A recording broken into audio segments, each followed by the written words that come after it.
Team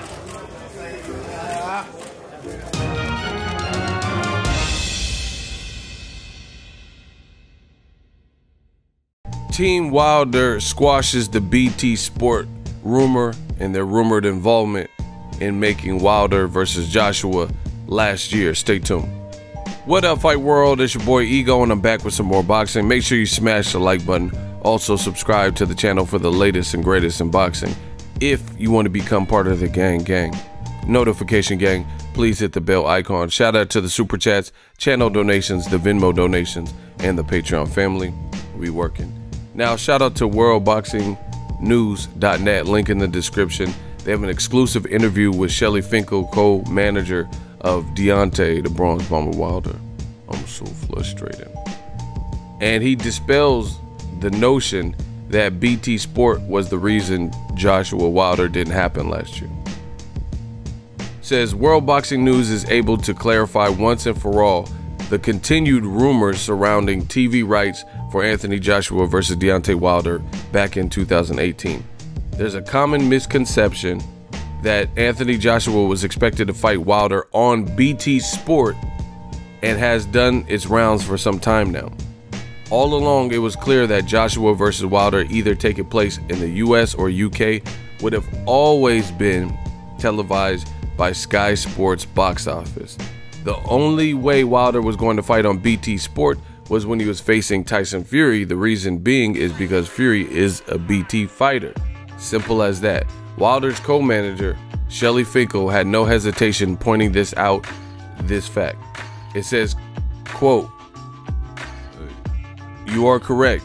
We were willing to fight on Sky.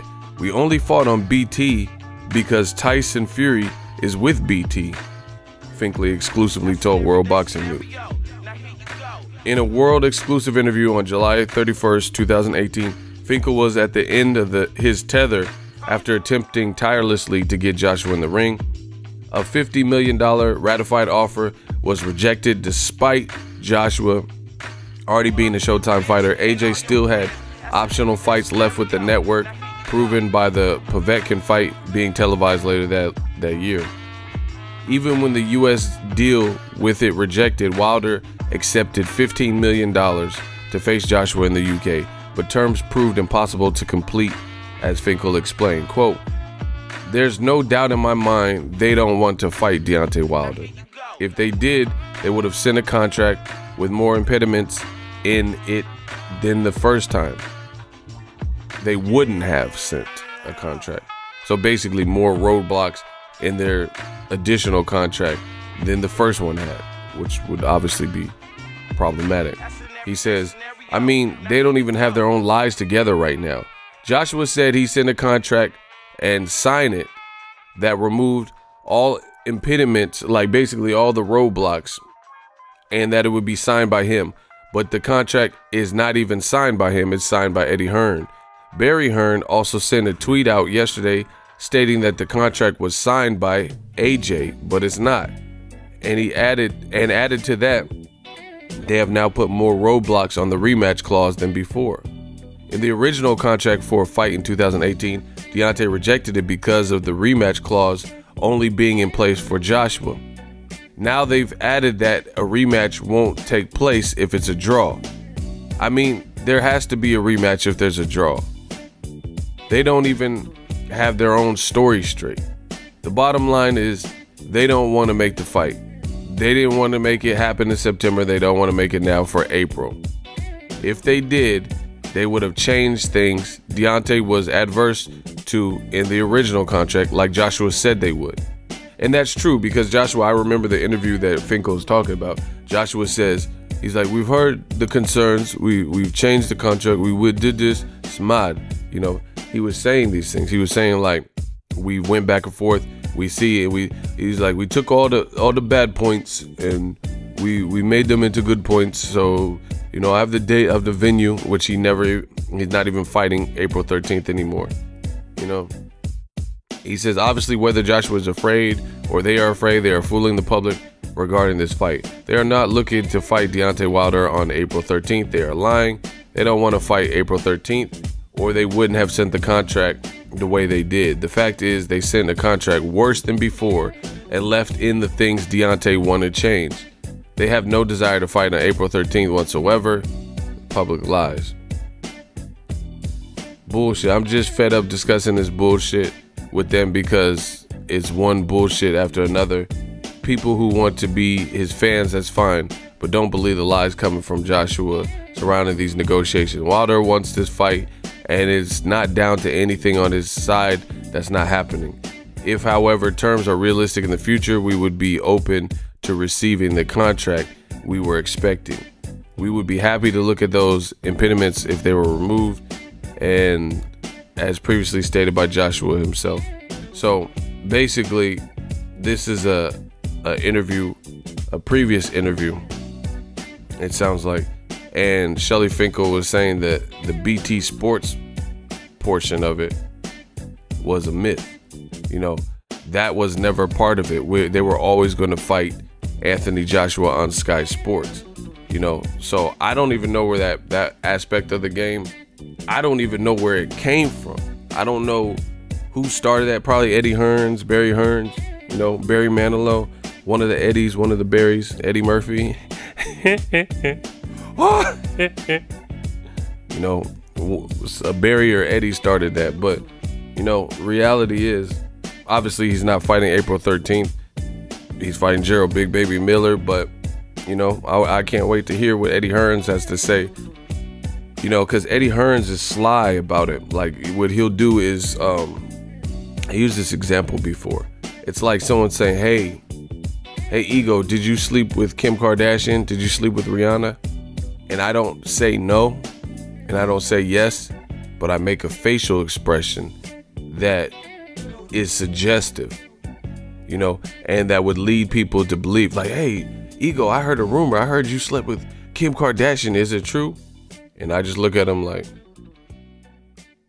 you know, you know what that look means? That look is like, you're not, so you didn't technically lie. That's the type of stuff Eddie Hearns does. It's like, oh, I didn't technically lie. I just made a face and you speculated that. But it's still playing games, because at the end of the day, if I knew something wasn't true and they said, hey, Ego, did you sleep with Kim Kardashian? And I know I didn't, and I know it's not true, then I would just say no. You know, we've never been intimate. Boom. You put everything to bed. But by you making mannerisms and faces, you know, making these faces and stuff, obviously you know what people are going to run around and, you know, they already heard a rumor. They're going to suggest further, or their brain is going to do the rest, and you're allowing them to do that, and you know what you're doing. You know, that's the type of stuff that Eddie Hearn will do, where like this whole BT Sport involvement for Joshua Wilder last year will come about, and he might not say like, oh yeah, that's exactly what it is, but he'll be suggestive and he'll kind of insinuate, you know, like, hey, but I heard about BT might have been involved. And then you got all of a sudden you got all these fans running around saying that. You get what I'm saying?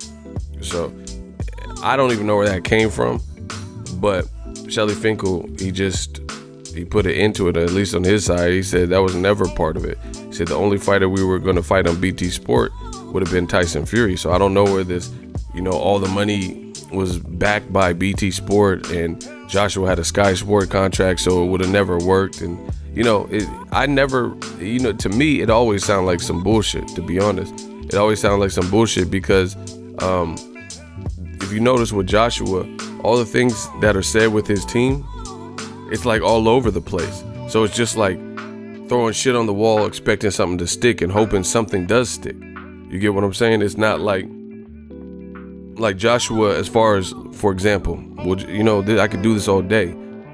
Joshua's reason for not fighting Wilder in America has been about 3-4 different things. You know, one time he's saying, oh, I don't want to fight in America because I'm a UK fighter and I'm the A side. Then he'll say, I don't want to sell my soul, you know, and let them control the show and fight in America. Then he's saying, oh, the UK fans, they deserve to see their UK champion in a mega fight of this magnitude at home, right?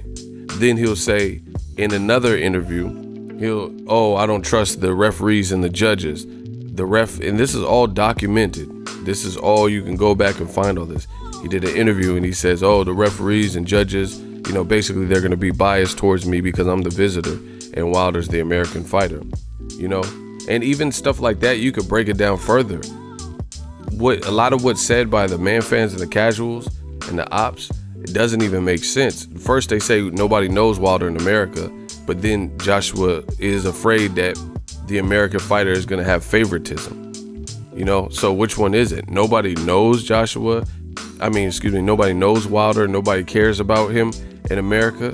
Or you think America is willing to set you up and, you know, take your belts unfairly or whatever. They're going to have this inherent bias for him. So even stuff like that, beyond the basics, doesn't make sense, you know? This guy, nobody knows him. He's not even popular in his own country. They say this type of stuff.